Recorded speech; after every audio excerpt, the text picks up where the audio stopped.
Okay, so for this one, we're talking about weather, and we've talked a lot about how air moves. We've talked about how wind is created with air convection, hot air rising, cold air sinking. We've talked about the spin of the Earth and the Coriolis effect and how that makes currents move in one direction in the northern hemisphere and the opposite direction in the southern hemisphere, which is what is causing all of the weather to actually move. But when weather and air is moving, the properties of the air create something that we call fronts. And so for this, we're going to draw a quick diagram that I'm going to show you in this tank that I've set up here. So let's title this page Warm and Cold Fronts. Okay. To begin, we'll just do some very short definitions. Let's start with just the word front.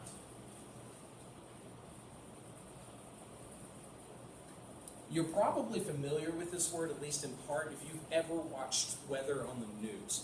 On the news, they're constantly talking about warm fronts, cold fronts moving in. You've probably seen those blue lines and those red lines with the half circles and the triangles on it moving across the map. And those are actually representing fronts of cold air and warm air moving across the state or across the entire country. And a front, the actual term, comes from military.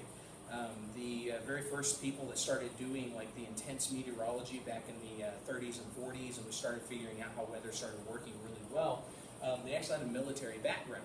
And the word front is a military term that talks about in a battlefield where the actual battle is fought, where both sides in the battlefield meet, and that's where you get battlefront, like the game. And so front, in this case, is just where warm and cold air meet. When warm and cold air meet, depending on the properties, aside from temperature differences, like the gap in the temperature. So like if the warm air, just as an example, is say 67 degrees Fahrenheit and the cool air is like 62 degrees Fahrenheit, you're not going to get a whole big reaction out of this because the temperature difference is not that big. But if the cool air is something like 62 degrees Fahrenheit and the warm air is something like 90 degrees Fahrenheit, this is where you get potential for some really strong winds and severe weather, like thunderstorms, maybe and tornadoes and things like that, assuming there's also factors like humidity and that kind of stuff. And we'll get into the humidity part a little bit later. You'll actually have a lab on humidity and how that works later as well. So before we start doing a diagram up on the board, I want y'all to actually view what's going on here in this tank. In this tank, I've got some just clear, average room temperature water straight out of the sink. In this cup, I have very warm water that's been dyed red, and in this cup, I have cold water that's been dyed blue. And what the cups actually represent is a warm air mass and a cold air mass, and then the clear water around it is just air in general.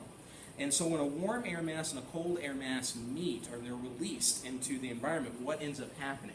So to show this, I'm going to pull this pin right out of the bottom of both cups, and when I pull the pin, you'll observe the water moving. And the red and the blue just let you see it. Now, if you get down at level like this, you can see right off the bat, where is the red water actually going? Well, it's all moving out from the bottom and straight up to the top. So it's going up and out. The blue, you can see it kind of curling a little bit at the top, but it's not reaching all the way to the top. It's actually sinking back down. And you can see the blue is actually trying to move across the bottom of the tank. And so the red, you can almost see at an angle right here how the red is taking up a lot of the top part and not much of the bottom part. And the blue is doing the opposite. The angle is here, and it's not taking up much of the top part, but it's taking up a lot of the bottom part. And as we allow these two things to continue to move, the red and the blue are going to meet here in the middle, and that's where our front is. That's where the warm and cold front, or the front, we won't call it a warm or cold front yet, but that's where the front is and where the two air masses are going to meet.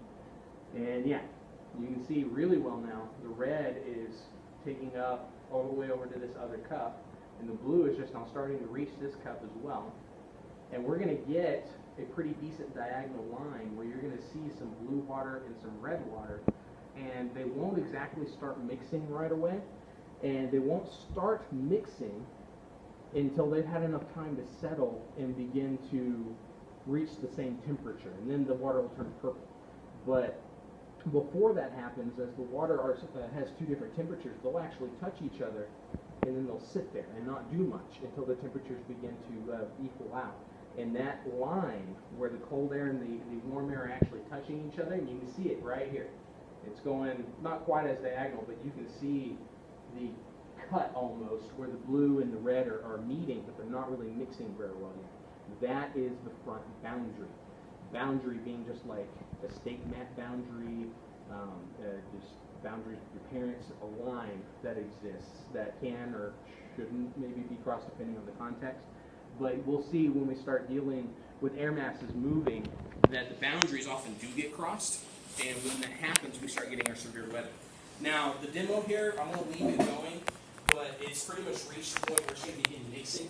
And you can see it's starting to get purple on this side, so ignore this part for now, and let's diagram that. So we had the tank. We had just a mass of water. We had one cup here, another cup here. This cup represented hot air or warm air.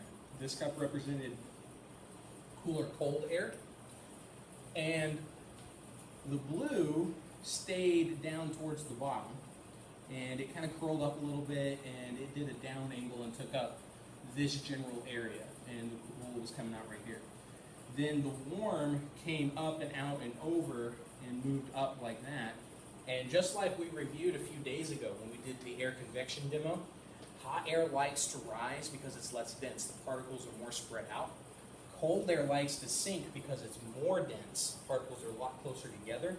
And so that's why the cool air takes up the bottom part of the tank, and the warm air takes up the top part of the tank.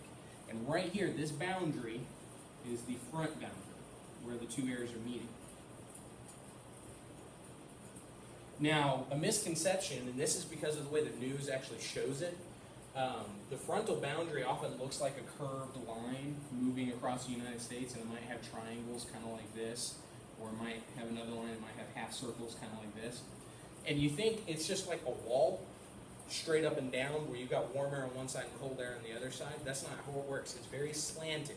And the cold air is trying to push up underneath the warm air, and the warm air is trying to rise up over the cold air. And what ends up happening is as the warm air rises, if the warm air has a lot of moisture in it, humidity, as it's forced higher into the air, it cools off, and that's what creates clouds.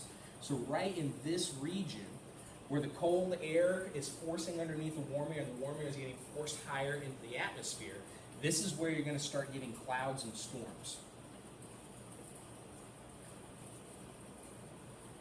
And you'll understand more about how the humidity comes out of the air to create rain and clouds and stuff like that when you do the humidity lab. But it's a lot to do with that density. Think of the air like a sponge. When you squeeze a sponge, water comes out. Same thing with air. If there's humidity in the air, if you can squeeze it like a sponge, water comes out of the air the exact same way. And so think of it kind of like that, and you'll learn more about that a little bit later. So let's add just the word or the term humidity. It is moisture in the air. Typically, when you have a warm or cold front come through, unless there's a lot of humidity, you're not going to get rain. You're just going to get a bunch of wind. And that happens a lot in Lubbock, Texas, because we're in a very dry part of the United States. But we get cold fronts and warm fronts coming through all the time. And so when that happens, we get very windy days, especially in the spring and in the fall and some parts of the summer. And so that's because we're so dry. But when the humidity is there, like in the spring, we have a couple of wet weeks in the spring as we move into summer. And those couple of wet weeks are because we're getting moisture coming off of like the Gulf of Mexico, and that's allowing the rain and things to happen. Okay, so this is warm and cold fronts in a nutshell. Don't forget, while this was water in the tank, the water represented air.